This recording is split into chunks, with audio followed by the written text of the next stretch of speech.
That is cool. Well, I know you've talked to your kids about being careful with their phones, who they text, what they say, what pictures they send. Maybe you even have a rule where you say, I can look at your phone and look at anything you've texted or pictures you've taken. And well, now we've learned there's new technology helping your kids prevent you from checking up on them.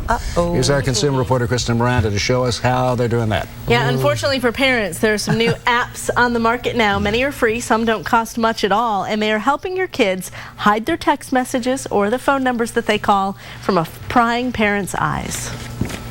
Scroll through a typical teen cell phone and you'll see screen after screen of apps.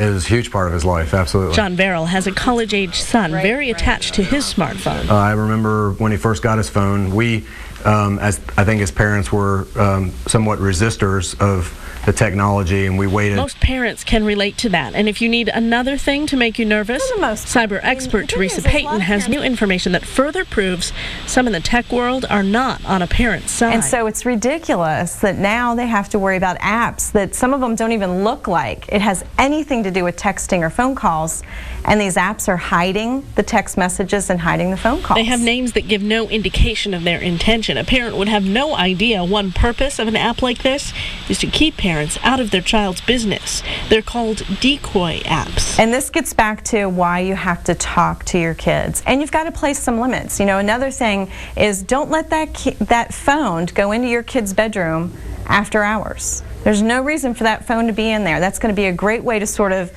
kind of eliminate opportunities for kids doing things they shouldn't be doing. John says this is why it's so important to try to stay a half step ahead of your kids. I think honestly you'd probably just need to sit down with them and make sure that they're aware that you know that there are these new technologies that are in place. Teresa's other concern is that with some of these apps, say the texts, they disappear after maybe 30 minutes. It gives kids a false sense of security, but we remind them that digital is forever. Those messages never really go away. All right, I love our word of the week. It is bioswimmer. Wait until you hear how the digital age is going underwater. A robotic tuna is actually going to be in the water surveilling anything that looks unusual from a security perspective and beaming that information back to its home base using some interesting technology to keep us all a lot safer.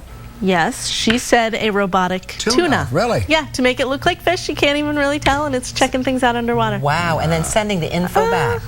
Oh, robotic tuna. Bizarre. What do you use for bait? I think it eats light. Computer chips. Yeah, exactly. That's what it is. There's more information on the Protecting Your Cyber Turf page. Kristen, thanks so much. You're Always welcome. good stuff. It is. Can't wait to